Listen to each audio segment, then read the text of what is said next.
Bom dia, boa tarde, boa noite a todos.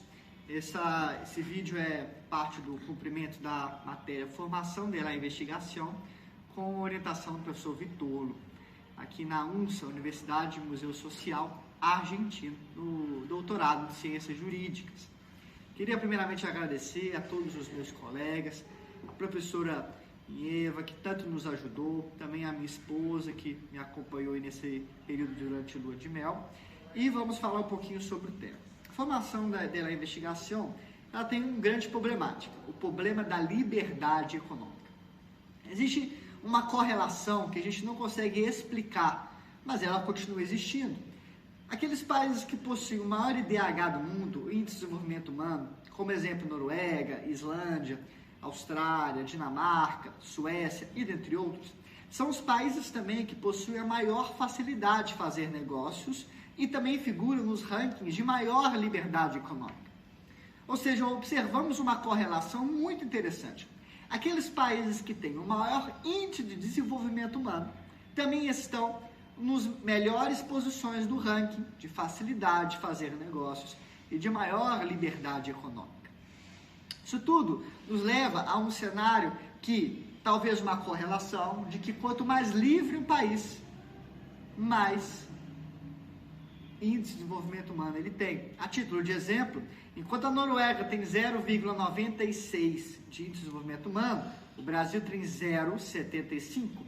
Enquanto a Noruega está na 12ª posição de maior liberdade econômica, o Brasil está na posição 127 de maior liberdade econômica. E a correlação também ela existe naqueles países com menor índice de desenvolvimento humano. Sudão, 0,50, enquanto Serra Leoa, 0,47, a título de exemplo.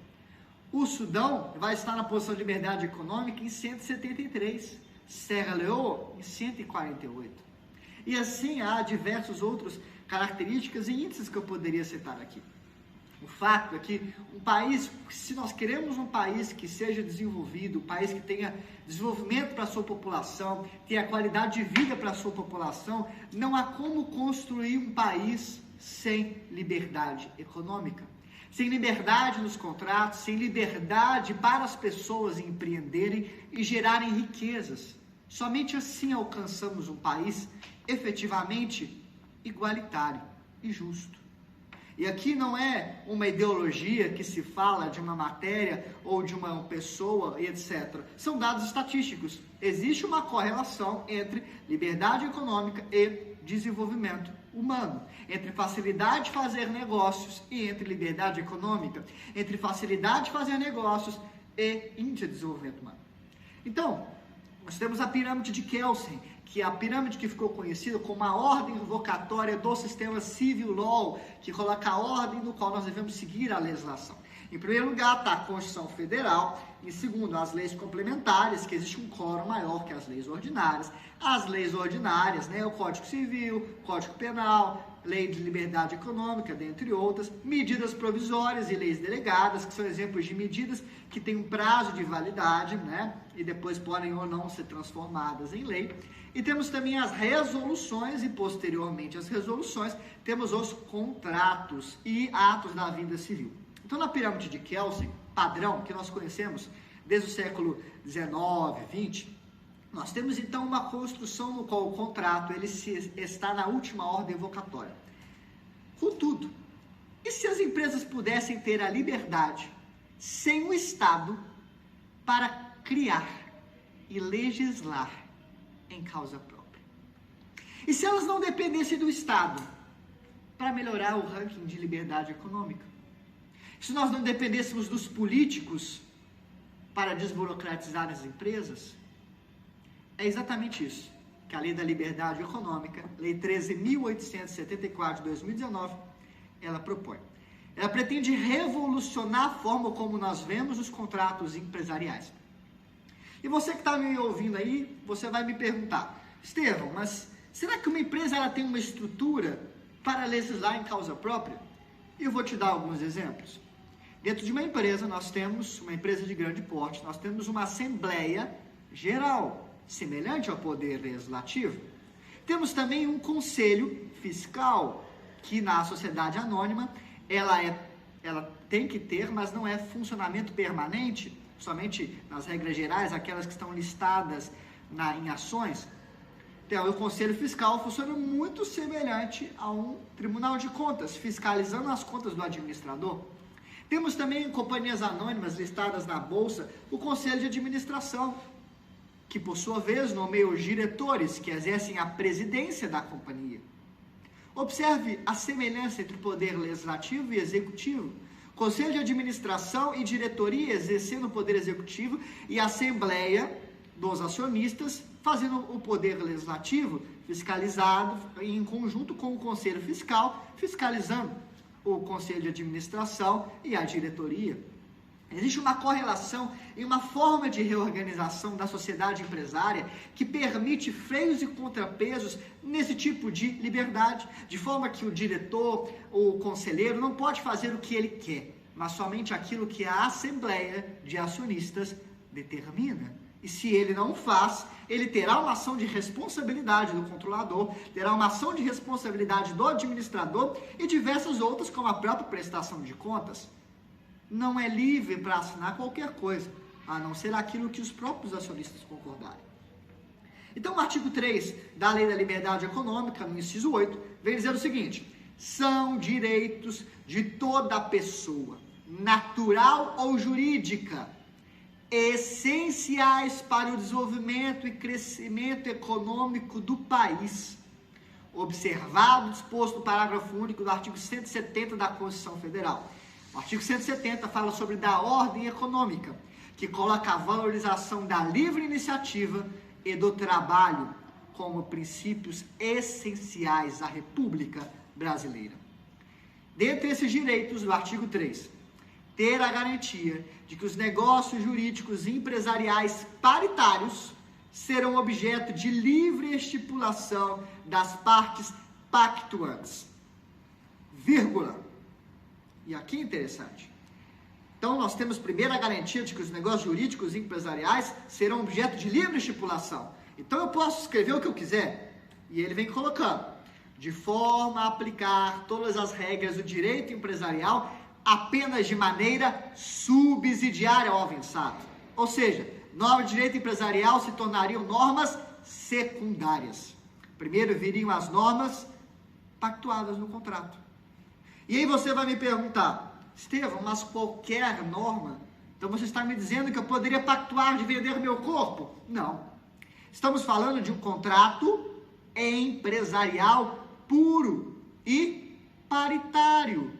Não é qualquer contrato entre um mercadinho e uma grande companhia. Não, isso não é um contrato paritário, regra geral. Estamos falando de contratos empresariais. Não é um contrato entre trabalhador e empresário, porque esse é o contrato trabalhista. Não é um contrato entre empresário e consumidor, porque isso é um contrato de consumidor. É um contrato empresarial entre empresas e entre os próprios sócios, como o caso do contrato social e o estatuto social. São exemplos de contratos empresariais. Estevão, e como você define empresa? Não sou eu que defino. Artigo 966 do Código Civil, ele vem falar o que é empresa e o que não é empresa. Então, existe uma definição do que é empresa de acordo com o artigo 966 do Código Civil. E é esse contrato que nós estamos discutindo. Não são quaisquer outros contratos. É esse escopo específico de contrato. E a norma vem colocar no final do inciso 8, exceto normas de ordem pública. Então, aqui é uma limitação clara. Eu posso fazer, sim, negócios jurídicos e empresariais de forma livre, de forma que o direito empresarial, as regras serão subsidiárias, mas eu só tenho uma limitação, exceto normas de ordem pública. E você pode me perguntar: Estevão, o que é normas de ordem pública? Essa é a grande indagação do trabalho, porque pessoas entenderão que normas de ordem pública são aquelas dispostas no âmbito do direito público. Outras entenderão que o direito penal, sem dúvida nenhuma, são normas de ordem pública. E eu entendo de forma indubitável que a Constituição Federal certamente é uma norma de ordem pública, do qual nenhum indivíduo pode contrariá-la.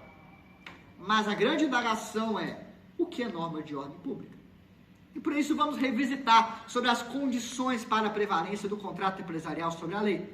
Então nós falamos, primeiro requisito, ele é um contrato empresarial puro, não é qualquer contrato. Ele tem que ser um contrato paritário. O que é paritário? Em igualdade de condições. As duas partes têm que ter livre informações sobre o que é o negócio. Não pode ser um ato unilateral. E por isso é interessante a disposição do artigo 421A do Código Civil, que foi incluído pela Lei da Liberdade Econômica, que vem dizer que os contratos empresariais e civis presumem-se paritários e simétricos, até elementos que afastem a presunção. Então, regra geral, o contrato empresarial será presumidamente paritário. Isso é o que o Código diz. Não brigue comigo, é o que o Código diz. E temos também os elementos de validade do negócio jurídico, que é aqueles expostos no artigo 104 do Código Civil. Quais são? Agente capaz. Temos que ter um administrador que seja plenamente capaz, não pode ser interditado, não pode ter dúvidas sobre a sua sanidade mental e tem que saber o que está sendo feito. Não pode estar agindo com dolo, coação, estado de necessidade, entre outros. Um objeto lícito. Você não pode negociar o seu corpo, é um objeto ilícito. Não pode negociar drogas, por exemplo, é um objeto ilícito. Tem que ser um objeto possível, eu não posso negociar a lua. Não hoje, quem sabe um dia... Mas eu não posso negociar hoje. E tem que ser objeto determinado ou determinável. E tem que ser a forma prescrita e não defesa em lei. Ou seja, se nós estamos falando de um contrato escrito, tem que ser um contrato escrito, não pode ser um contrato verbal. Por isso que a lei vem colocar forma prescrita ou não defesa em lei, entende a forma não proibida em lei. Então, esses três requisitos são as condições para a prevalência do contrato empresarial sobre a lei. Então, o que nós pretendemos aqui é inverter a pirâmide de Kelsen. Estávamos falando, então, que a pirâmide de Kelsen, ela tem como esse objeto, os contratos empresariais puros estariam lá no final da cadeia. Nessa hipótese de nós estarmos aqui na liberdade econômica, com condições, o contrato empresarial ele passaria para estar aqui, acima das leis ordinárias. Em concorrência com as normas de ordem pública, que são aquelas, muitas vezes, do direito público, em que em parte vai substituir, que em parte não. A título de exemplo, no slide que vocês vão ter acesso aí, eu cito 4 aplicações teóricas. Exemplo, criação de cotas preferenciais sem direito a voto em limitadas, o que não poderia ter, já que o direito a voto é um direito essencial do sócio. E isso tem até uma previsão da Instrução Normativa 81 de 2020 do DREI, o anexo 4, item 5.3.1, que já possibilita nós criarmos cotas preferenciais em sociedades limitadas. Criação de voto plural ilimitada, não há nada na lei que me proíba isso. Por que não criar? E ainda que houvesse, não faz parte de uma normativa dos próprios sócios. Se os sócios querem entrar em uma sociedade que é assim, quem somos nós para dizermos que não pode? Ainda, holding familiares. Se as pessoas são casadas em comunhão universal de bens, ou são casadas em separação obrigatória de bens, por que não fazer uma sociedade entre si? E ainda a renúncia antecipada de crimes, renúncia antecipada de ação penal, e dentre outras várias hipóteses. Estamos falando de uma revolução total de tudo que nós vemos como direito empresarial.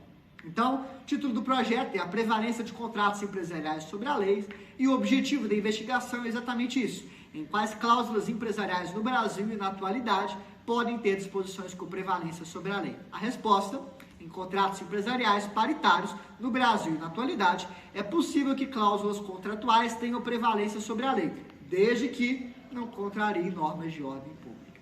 Agradeço a sua atenção, agradeço a todos que colaboraram e agradeço a você também, telespectador. Forte abraço e até a próxima pesquisa.